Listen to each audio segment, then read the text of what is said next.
Hello friend, welcome back to my channel learners 24/7 और मैं प्रियंका शर्मा आपके लिए लेकर आई हूँ एक नई वीडियो जिसमें हम यूपी पीसीएस प्रीलिम्स के 2022 के पेपर को सॉल्व करेंगे, जिसमें 150 क्वेश्चन है और इसे हम 3 वीडियो में डिवाइड करेंगे, जिसमें हम 1 से 50 और उसके बाद 51 से 100 और फिर 101 से 150 तक क्वेश्चंस को हर वीडियो में अलग अलग 3 वीडियोज़ में कंप्लीट करेंगे। तो ये एक मूल्यवान जानकारी मैं आपको दे देती हूँ कि यूपी पीसीएस यूपी की गवर्नमेंट ने मेंस पेपर में जीएस पेपर 5th और 6th पेपर को ऐड किया है आपका ऑप्शनल पेपर हटा करके। आपके ऑप्शनल पेपर्स अब नहीं रहेंगे, बल्कि उनकी जगह उन्हें मॉडिफाई करके जीएस पेपर 5th और 6th रख दिया गया है, जिसके अंतर्गत यूपी के बारे में विशेष और विस्तार से जानकारी दी गई है और उसके बारे में पूछा ही जाएगा। तो ये लिखित पेपर होगा जो कि 3 घंटे का ही रहेगा और 200 मार्क्स ही रहेंगे। बाकी सब चीज़ें सेम है, बस सिलेबस थोड़ा चेंज हुआ है और सिलेबस आप मेरे डिस्क्रिप्शन बॉक्स में जाके चेकआउट कर सकते हैं। वहाँ से उसका लिंक लेकर उसको डाउनलोड कर सकते हैं। तो लेट्स बिगिन स्टार्ट फ्रेंड्स। हम 2022 का पेपर देखते हैं जिसमें हम 50 क्वेश्चंस को सॉल्व करेंगे। फिर इसके आगे एक वीडियो आएगी, उसमें हम 51 से लेके 100 क्वेश्चन सॉल्व करेंगे। फिर उसके बाद हम 101 से लेके 150 तक क्वेश्चंस सॉल्व करेंगे। इस तरीके से हम 3 क्वेरीज वीडियोज़ में इस पूरे पेपर को सॉल्व करेंगे। इस तरीके से हम 2022 का पेपर, फिर उसके बाद 21 का, फिर उसके बाद 20 का, 19 का, इस तरीके से हम पेपर्स सीरीज़ को लगाना शुरू करेंगे। जैसा कि आप सबको पता है कि 24 मई को यूपी पीसीएस का पेपर प्रीलिम्स का पेपर है, तो इस लिहाज से आपके लिए बहुत महत्वपूर्ण है। तो पेपर्स को लगाना शुरू करते हैं। जैसा कि आपकी स्क्रीन पर पहला क्वेश्चन दिया गया है कि निम्न में से अशोक का कौन सा शिलालेख धार्मिक संश्लेषण समन्वय के बारे में कहता है।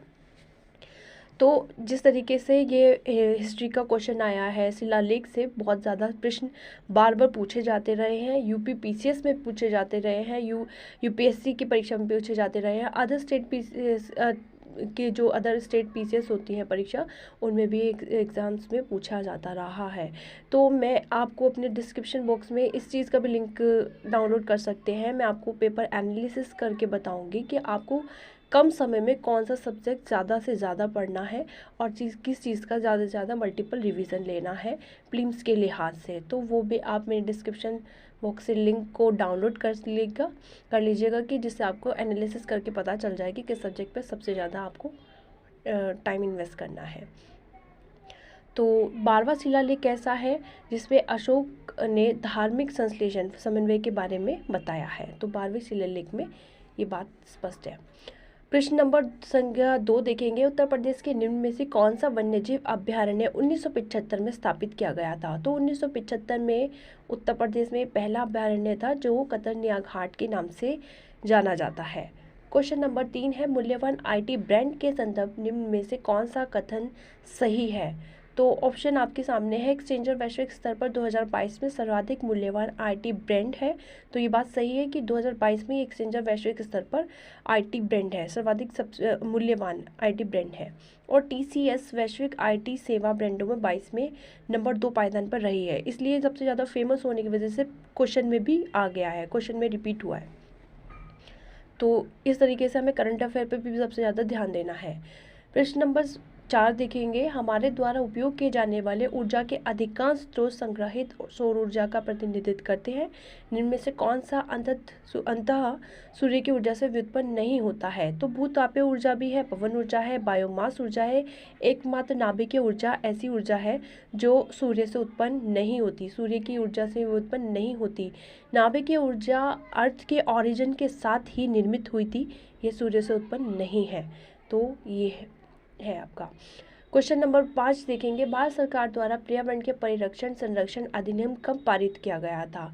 तो देखिए 1973 में पर्यावरण के संरक्षण के पर्यावरण के जैसे बायोस्फीयर रिजर्व ये सब करने की बात की गई थी, लेकिन उसको संरक्षण देने की बात 1986 में की गई थी। प्रश्न संख्या 6 देखेंगे। अप्रैल 2022 में कोपेनहेगन में पुरुष की 200 मीटर बटरफ्लाई तैराकी स्पर्धा में भारत के किस खिलाड़ी ने स्वर्ण पदक जीता है। तो वो सजन प्रकाश है। जैसे कि आपका करंट अफेयर से लिंक करता हुआ प्रश्न है, तो आपको करंट अफेयर पर सबसे अधिक महत्वपूर्ण रूप से उसको विशेष सब्जेक्ट बना करके ध्यान देना है। उत्तर प्रदेश के वित्तीय वर्ष 2020-21 के बजट के संबंध में निम्न में से कौन सा कथन सही है? तो ये भी पूरा आपका करंट अफेयर से है, जिसे आप इकोनॉमी सर्वे देखते हैं तो उधर से ये एक प्रश्न है। तो बजट का आकार 5,12,860.72 करोड़ था। तो इस बजट में 10,967.87 करोड़ की कतिपय नई योजनाएं भी शामिल की गई हैं, तो दोनों ही सही हैं। तो बजट सर्वे से ये एक प्रश्न था। प्रश्न नंबर 8, कौन सा एक सही सुमेलित है? तो ये है, उत्तर प्रदेश में जूट की खेती से अधिक होता है चावल और गेहूं की खेती, जैसा कि आप सभी को पता है। असम में चाय की खेती होती है, गुजरात में चाय की खेती नहीं होती, तो ये गलत है। केरल में रबड़ और चाय बाग के बागान है इस तरीके से, तो केरल रबड़ यहाँ पर सही हो जाएगा। प्रश्न संख्या 9 देखेंगे, डाइक्लोरो डाइफिनाइल ट्राइक्लोरोथाइन DDT एक है, ये अजैव अपघटनीय प्रदूषक है। तो ये आपका साइंस से एक पेपर था, साइंस टेक्स्ट से। सूची 1 और सूची 2 में सुमेलित कीजिए, मैचिंग फॉलोइंग है। तो इसमें व्यक्ति है और उससे संबंधित जो कार्य उनके पद है तो उनको ये बताना है। तो डी कॉर्वे जो है वो सचिव विडो री मैरिज एसोसिएशन से संबंधित है, ऐसे कार्य से संबंधित है। और बी का ए है, तो JE बैथुन जो है वो कलकत्ता में कन्या विद्यालय की स्थापना इन्होंने की थी, JE बैथुन ने। ईश्वर चंद्र विद्यासागर के बारे में तो सभी जानते हैं, इनके बारे में बहुत पढ़ा है। तो कलकत्ता में संस्कृत कॉलेज के ये प्राचार्य रहे हैं। और BS मालाबारी बाल विवाह विरुद्ध संघर्ष प्रारंभ किया था इन्होंने। प्रश्न संख्या 11 देखेंगे कि भारत में किस धार्मिक समूह का सर्वाधिक भाग नगरीय है? तो जैन, भारत में जैन जो धार्मिक समूह है उसका जो सर्वाधिक भाग नगरीय है।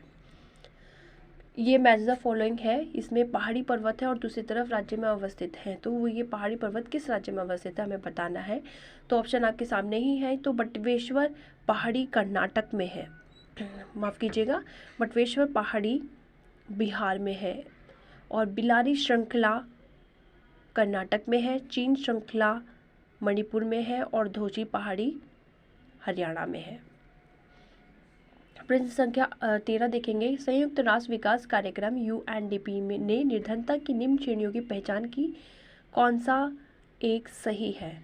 तो आय निर्धनता, मानव निर्धनता, ये A और B दोनों ही सही है। ये करंट बेस था आपका प्रश्न। प्रश्न संख्या 14 देखेंगे कि निम्न में से कौन सा एक सही सुमेलित नहीं है? तो इसमें आपके ऑप्शंस आपके सामने हैं कि एल्यूमिनियम संयंत्र है और उसकी अवस्थिति को हमें बताना है। तो मद्रास एल्यूमिनियम कंपनी लिमिटेड, और ये अवस्थिति चेन्नई में है, ये चेन्नई में स्थित है, मद्रास एल्यूमिनियम कंपनी लिमिटेड। ये सही नहीं है, बल्कि भारत एल्यूमिनियम कंपनी लिमिटेड, जिसका जो शॉर्ट फॉर्म है BLCO, बालको बनता है, तो ये कोरबा में स्थित है। Indian aluminium company limited INDAL जो हीराकुड में स्थित है, और हिंदुस्तान एल्यूमिनियम कॉरपोरेशन लिमिटेड जो रेणुकूट में स्थित है। लेकिन Madras aluminium company limited Chennai में स्थित नहीं है। लेकिन वो कहाँ स्थित है आप ये मुझे कमेंट बॉक्स में बताएगा। क्वेश्चन नंबर 15 देखेंगे, यूनाइटेड किंगडम का पार्टी गेट स्कैंडल क्या है? यह है ब्रिटिश प्रधानमंत्री कार्यालय द्वारा कोविड-19 मानदंड के उल्लंघन से संबंधित है। तो यूनाइटेड किंगडम का पार्टी गेट स्कैंडल क्या है, ये करंट से आपको रिलेट करते हुए आया है। तो ये ब्रिटिश प्रधानमंत्री कार्यालय द्वारा कोविड-19 मानदंड के उल्लंघन से संबंधित था जब पेंडेमिक हुआ था। क्वेश्चन नंबर प्रश्न संख्या 16 देखेंगे कि राजनीतिक दलों पर विचार कीजिए और उनकी स्थापना के कालक्रम अनुसार उन्हें व्यवस्थित करना है। तो जैसा कि आप जानते हैं कि ऑल इंडिया तृणमूल कांग्रेस बाद में बनी थी। तो तेलुगु देशम पार्टी जो थी ये सबसे पहले बनी थी, तेलुगु देशम पार्टी सबसे पहले बनी थी। तो इसको हम क्रम नंबर 3 पर सबसे पहले रख लेंगे। तो इस तरीके से हम अगर एलिमिनेट करने की कोशिश कर रहे हैं, जैसे हम एग्ज़ाम में ये ट्रिक बहुत यूज़ करते हैं, तो हम पाएंगे कि C और D इस तरीके से हमारा सेमिलर हो गया है। तो तेलुगु देशम के बाद हमने बहुजन समाज पार्टी अस्तित्व में आई, और फिर उसके बाद समाजवादी पार्टी अस्तित्व में आई, फिर इसके बाद ऑल इंडिया तृणमूल कांग्रेस अस्तित्व में आई, और ये सभी राष्ट्रीय पार्टियां हैं। प्रश्न संख्या 17 देखेंगे कि सन 2022-23 में केंद्रीय विश्वविद्यालय में स्नातक प्रवेश के लिए एकल खिड़की प्रवेश परीक्षा का क्या नाम है? तो इसका नाम CUET है। CUET एक ऐसा 2022-23 का ये केंद्रीय विश्वविद्यालय में है स्नातक प्रवेश के लिए एकल खिड़की की व्यवस्था की गई थी CUET के तहत। तो ये आपका करंट से लिंक करता हुआ प्रश्न था। प्रश्न संख्या 18 देखेंगे, निर्धनता को एक सामाजिक समस्या माना गया है जो कि लंदन में निर्धनता पर किए गए एक शोध सर्वेक्षण का परिणाम है। इस शोध के शोधार्थी कौन थे? तो वो चार्ल्स बूथ थे। चार्ल्स बूथ इसके शोधार्थी थे। निर्धनता को सामाजिक समस्या के संदर्भ में इन्होंने शोध किया था। प्रश्न संख्या 19 देखेंगे, औरंगजेब के शासनकाल की निम्नलिखित घटनाओं पर विचार कीजिए, उनको काल क्रमानुसार व्यवस्थित कीजिए। तो देवराई की लड़ाई उन्होंने कब लड़ी थी? तो ये बहुत ही बेसिक क्वेश्चन हिस्ट्री से उठाया गया है। तो ये मुगल काल के औरंगजेब के काल से सबसे ज़्यादा इम्पोर्टेंट सवाल इन्होंने पूछा है। तो बनारस के पास सुजा की पराजय इन्होंने सबसे पहले की थी, फिर धर्मत में विजय की थी, फिर सामूगढ़ की लड़ाई लड़ी थी और फिर लास्ट में उन्होंने देवराई की लड़ाई लड़ी थी। प्रश्न संख्या 20 देखेंगे, केबुल लामजाओ राष्ट्रीय उद्यान निम्न में से किस झील में अवस्थित है? तो लोकटक, जो कि आपकी मणिपुर में अवस्थित है। तो लोकटक में झील के पास अवस्थित है केओम्बल लामजाओ राष्ट्रीय उद्यान। जैसा कि इस प्रश्न को पढ़कर आपको याद भी आ रहा होगा कि कितनी जगह रिपीट हुआ है क्वेश्चन। प्रश्न संख्या 21 देखेंगे, इसलिए हमारा प्रीवियस पेपर सेट लगाना बेहद ज़रूरी हो जाता है, क्योंकि यूपीपीसीएस में जो स्टैटिक पोर्शन से पूछे जाने प्रश्न है वो बार बार एग्जाम में रिपीट होते रहते हैं। तो ये काफ़ी हेल्पफुल हो जाता है कि आप 10 ईयर्स PYQ सॉल्व कर ले एग्ज़ाम से पहले। अभी समय ज़्यादा नहीं बचा है पीसीएस की प्रीलिम्स परीक्षा के लिए, तो इसलिए जल्द से जल्द ये टेस्ट सीरीज़ को, ये PYQ की सीरीज़ को जल्द से जल्द ख़त्म कर ले और इन सब चीज़ों को रेगुलर देखते रहें, क्वेश्चन चेक करते रहें। प्रश्न संख्या 21 है, इसमें आपको मैच द फॉलोइंग करना है। एक तरफ महासागर है और दूसरा है अधिकतम गहरा बिंदु। तो जैसे कि आपको पता है कि मैरियाना गढ़ बहुत ज़्यादा डीपेस्ट है और ये कहाँ पर अवस्थित है? तो ये अवस्थित है, बी इसका करेक्ट आंसर है, नोट ए। तो ये अवस्थित है प्रशांत में, प्रशांत महासागर है। मैरियाना गढ़ सबसे डीपेस्ट है, वर्ल्ड ऑफ द डीपेस्ट है। और फोर्थ, बी का फोर्थ देखेंगे यहाँ पे, आर्कटिक में मेलॉय गर्त है और जो आपका हिंद है उसमें सुंडा गर्त है और अटलांटिक में आपका प्यूटो रिको गर्त है। ओके, तो आपको ये PYQs डेली रूटीन में फॉलो करने हैं और सब्सक्राइब कीजिए इस चैनल को, जिससे मैं जब भी इसकी नोटिफिकेशन डालूँ, मैं नया कोई वीडियो लेकर आऊँ, तो सबसे पहले वो वीडियो आप देख पाएँ और जल्द से जल्द अपने प्रिपरेशन को आगे बढ़ा पाएँ। क्वेश्चन नंबर प्रश्न संख्या 22 देखेंगे कि भारत की नियंत्रक महालेखा परीक्षक का ऑडिट रिपोर्ट परीक्षण करती है। तो लोक लेखा समिति कैग का, जिसका कंट्रोलर ऑडिट जनरल के ऑडिट रिपोर्ट ये करती है लोक लेखा समिति। प्रश्न संख्या 23 है, जनवरी 2022 के वैश्विक व्यावसायिक शहर सूचकांक के अनुसार निम्न में से कौन सा शहर विश्व का शीर्ष व्यावसायिक शहर है? तो ये हांगकांग है। तो ये आपका करंट से रिलेट करता हुआ प्रश्न था।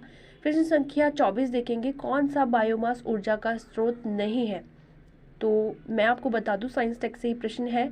तो साइंस टेक्स्ट में आपको फिजिक्स, केमिस्ट्री, बायो का थोड़ा थोड़ा पोर्शन बहुत ज़्यादा NCERT बेस्ड ये प्रिपेयर करना होगा। तो ये परमाणु ऊर्जा से है, तो कुछ ज़्यादा टिपिकल इनमें प्रश्न नहीं पूछा गया है, बहुत ईजी इसमें प्रश्न पूछा गया है। अगर आप उसे पढ़ना चाहते हैं तो आप मुझे कमेंट बॉक्स में बताएं, तो मैं आपके लिए वो वीडियो भी लेकर आऊँगी। प्रश्न संख्या 25 देखेंगे कि निम्न में से कौन सा हरित गृह गैस नहीं है? तो ऑर्गन यहाँ पर हरित गैस नहीं है। जैसा कि आपने कई बार पढ़ा होगा ग्रीन गैस के बारे में, तो क्लोरोफ्लोरोकार्बन, कार्बन डाइऑक्साइड, मीथेन, इस तरह की गैसें बहुत दी हुई होती है, लेकिन ऑर्गन हरित गैस नहीं है, ये ग्रीन गैस में शामिल नहीं है। प्रश्न संख्या 26 देखेंगे, जिसमें हमें मैच द फॉलोइंग क्लियर करना है। एक तरफ है व्यक्ति और दूसरा है संबंध उनका, ठीक है। तो इसमें जैसे कि ऑप्शन आपके सामने है, MS स्वामीनाथन किस से संबंधित है? तो ये संबंधित है हरित क्रांति से। जब हमारी सबसे पहले हरित क्रांति आई थी पंचवर्षीय योजना के तहत, तो स्वामीनाथन ही थे जिन्होंने मॉडिफाई करके एग्रीकल्चर में हरित क्रांति को लेकर आए थे, जिससे हमारे गेहूं के उत्पादन हो गए थे। तो ये ऑर्गेनिक खेती एक तरीके से हमने हरित क्रांति के तहत करना शुरू किया था, जिससे कृषि का उत्पादन बहुत अधिक मात्रा में होने लगा था। तो MS स्वामीनाथन जो है हरित क्रांति से संबंधित है, जो पंचवर्षीय योजना के तहत अपने हरित क्रांति को लेकर के आए थे।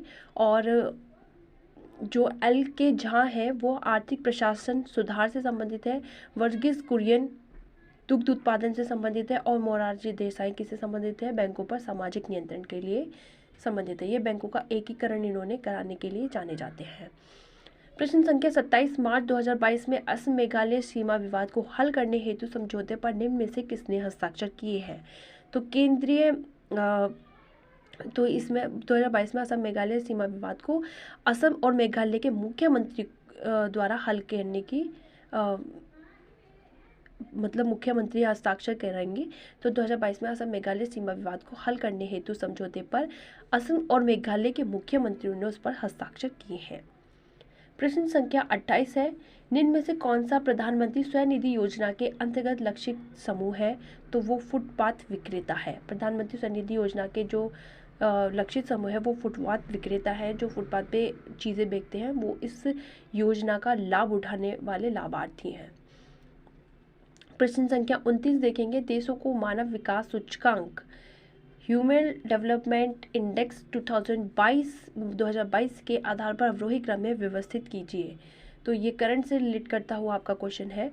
तो इसमें हांगकांग सबसे पहले नंबर पे है, फिर उसमें ऑस्ट्रेलिया है, फिर जापान है, फिर रशिया है। तो इन्होंने अवरोही क्रम में हमें इन्हें व्यवस्थित करना है। तो इन लोगों ने ये ह्यूमन डेवलपमेंट जो इंडेक्स है इसको बारी बारी से रिप्लेस किया है। शो किया है। प्रश्न संख्या 30 हो जाएगी यहाँ पे, अनुमति योग्य शोर के स्तर के संदर्भ सूची 1 को सूची 2 से सम्मिलित करना है। तो यहाँ पे आपको फेज फॉलोइंग्स है, एक तरफ क्षेत्र है, दूसरी तरफ अनुमति योग्य शोर स्तर है जो डीबी में दिए गए हैं। तो यहाँ पर आवासीय क्षेत्र 55 डीबी है, और यहाँ पर शांत क्षेत्र 50 डीबी है, और यहाँ पर औद्योगिक क्षेत्र 70 डीबी है, और व्यापारिक क्षेत्र यहाँ पर 65 डीबी है।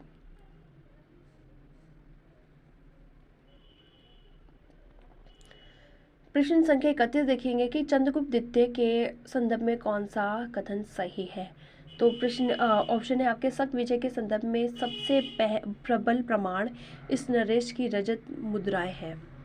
प्रश्न संख्या 2 है, इन मुद्राओं की तोड़ लगभग 33 ग्रीन हुआ करती थी, और देखना है तो 1 और 2 दोनों है। तो शक विजय के संदर्भ में सबसे सबल प्रमाण इस नरेश की रजत मुद्राएं हैं। तो चंद्रगुप्त द्वितीय की बहुत रजत मुद्राएं थी, और इनका तोड़ लगभग 33 ग्रीन हुआ करता था। तो ये वहाँ की विशेष बात है चंद्रगुप्त द्वितीय के समय की। प्रश्न संख्या 32 देखेंगे कि टी मालथस ने दी मालथ्यूसिन थ्योरी नामक प्रसिद्ध सिद्धांत को प्रतिपादित किया, और ये जो संबंधित था जनसंख्या से संबंधित था। प्रश्न संख्या 33 देखेंगे कि नीचे 2 वक्तव्य दिए गए हैं, ए और आर। आगरा, ए कहता है कि आगरा और दार्जिलिंग एक ही अक्षांश पर स्थित है, जो कि आपका ज्योग्राफी से रिलेट करता हुआ प्रश्न है ये। किंतु जनवरी में आगरा का तापमान 16 डिग्री सेल्सियस और दार्जिलिंग का 4 डिग्री सेल्सियस होता है। आर कहता है कि ऊंचाई के साथ तापमान घटता है। विरल वायु के कारण मैदानी प्रदेशों की तुलना में पर्वतीय प्रदेश अधिक ठंडे होते हैं। तो ए और आर दोनों सही है, पर ये आर की सही व्याख्या है। आर की सही व्याख्या है, ठीक है। तो आगरा और दार्जिलिंग एक ही अक्षांश पर स्थित है, बात सही है। और किंतु जनवरी में आगरा का तापमान 16 डिग्री सेल्सियस और दार्जिलिंग का 4 डिग्री सेल्सियस होता है, क्योंकि दार्जिलिंग में बहुत ठंड पड़ती है और आगरा में इतनी ठंड नहीं रहती, तो वो 16 डिग्री सेल्सियस तक मैनेज रहता है। और आर कहता है कि ऊंचाई के साथ तापमान घटता है। विरल वायु के कारण मैदानी प्रदेशों की तुलना में पर्वतीय प्रदेश अधिक ठंडे होते हैं। तो मैदानी प्रदेशों की तुलना में पर्वतीय प्रदेश जो होते हैं वो बहुत अधिक ठंडे होते हैं। प्रश्न संख्या 34 देखेंगे, इसमें भी आपको मैच द फॉलोइंग करना है। एक तरफ पादप रोग है, यानी कि पुष्प जो आपका एग्रीकल्चर है, मतलब कृषि से संबंधित जो कोई रोग है, और दूसरा उसका कारक है, मतलब कारण क्या है। तो यहाँ पर जो खट्टे नासर है वो कवक फुई के कारण से होते हैं। कवक के यही कारण फुई लग जाती है, तो वो खट्टे नासर बन जाते हैं, पादप को यही रोग होता है। और गन्ने की जो लाल सड़न रोग है वो किस कारण होती है? माफ़ कीजिएगा, कि जो खट्टे नासर हैं वो जीवाणुओं के कारण उन्हें रोग होता है। गन्ने का जो लाल सड़न रोग है वो कवक फुई के कारण होता है, और आलू का जो कृष्णकांत रोग है वो ऑक्सीजन की कमी से होता है, और जो गेहूं का साहू रोग है वो कीट के कारण होता है। प्रश्न संख्या 35 देखेंगे कि 2022 और 2026 में प्रस्तावित राष्ट्रमंडल खेलों के संदर्भ में निम्न में से कौन सा कथन सही है। तो जो राष्ट्रमंडल उसे इंग्लिश में कॉमनवेल्थ कहते हैं, भारत इसका सदस्य 1950 में बन गया था, और इसका जो संस्थापक था भारत एक तरीके से। तो ये करंट से रिलेट करता हुआ प्रश्न है कि 2022 और 26 में प्रस्तावित राष्ट्रमंडल खेलों के साथ सही कौन सा है। तो इसमें हमें बताना, ऑप्शन आपके सामने है। जुलाई अगस्त 2022 में राष्ट्रमंडल खेलों का आयोजन बर्मिंघम यानी कि इंग्लैंड में होगा, तो ये सही है। 2026 में राष्ट्रमंडल खेलों का आयोजन विक्टोरिया ऑस्ट्रेलिया में होगा, तो ये भी सही है।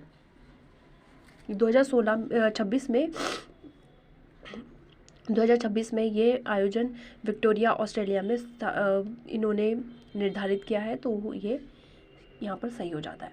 प्रश्न संख्या 36 देखेंगे, शनि ग्रह के वायुमंडल में निम्न में से कौन सी गैस सबसे अधिक मात्रा में पाई जाती है।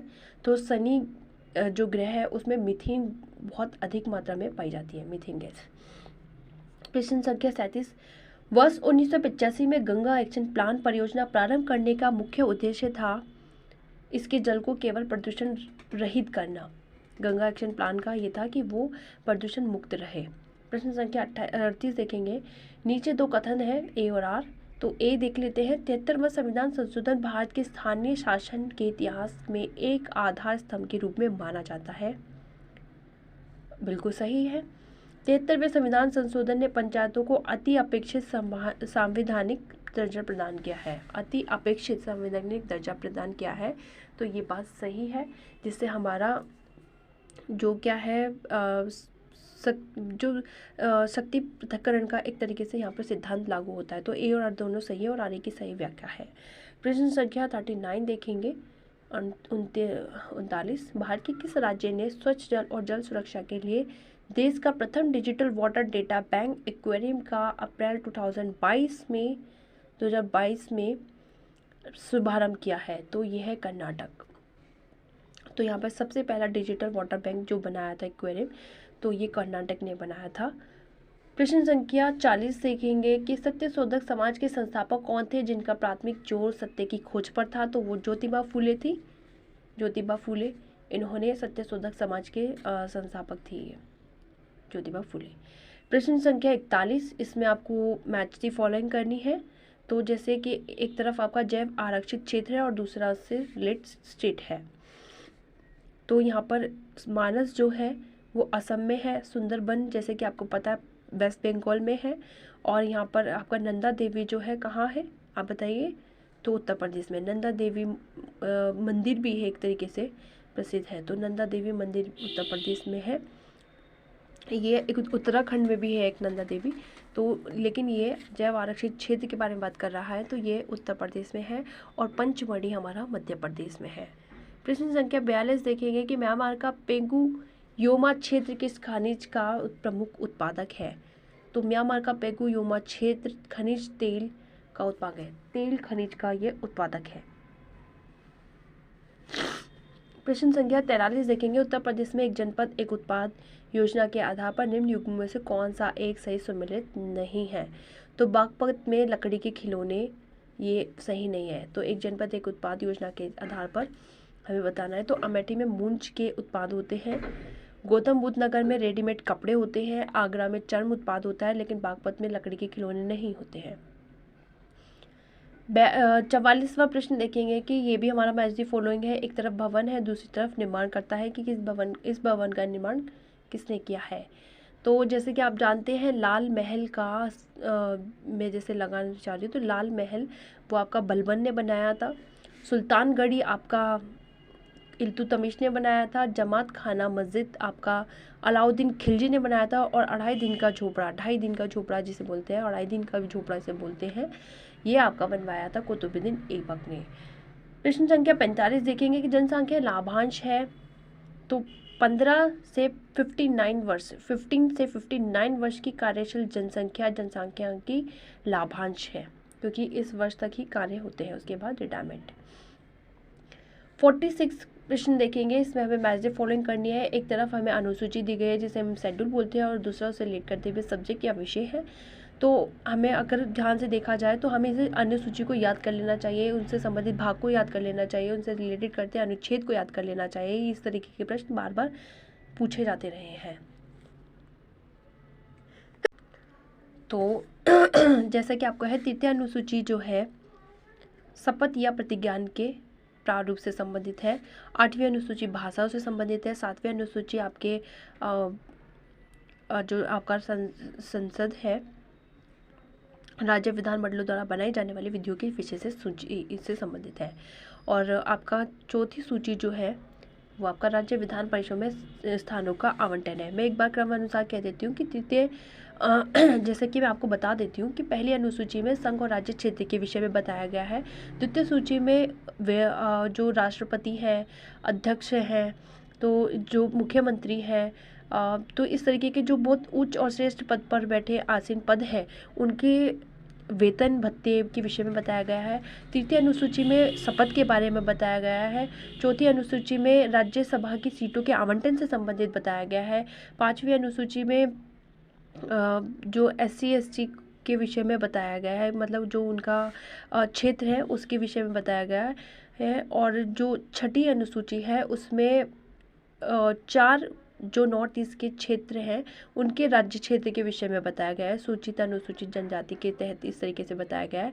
7वीं अनुसूची में संघ सूची, राज्य सूची, समवर्ती सूची के विषय में विस्तार से बताया गया है। 8वीं सूची में भाषा के विषय में बताया गया है। 9वीं सूची में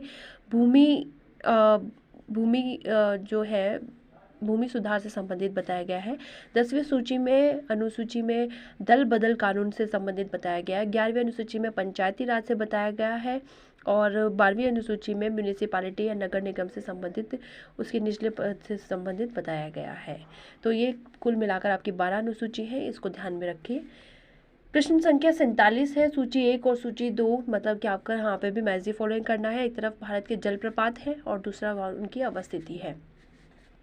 तो यहाँ पर दूध सागर जो है वो गोवा में अवस्थित है, जलप्रपात जो है वो गोवा में अवस्थित है। बरकाना जलप्रपात जो है वो आपका कर्नाटक में स्थित है। और यहाँ पर जो खंदा धार है वो उड़ीसा में स्थित है। और जो आपका पलानी है वो आपका यहाँ पे हिमाचल प्रदेश में स्थित है। अब मैं कुछ नहीं 58 देखेंगे।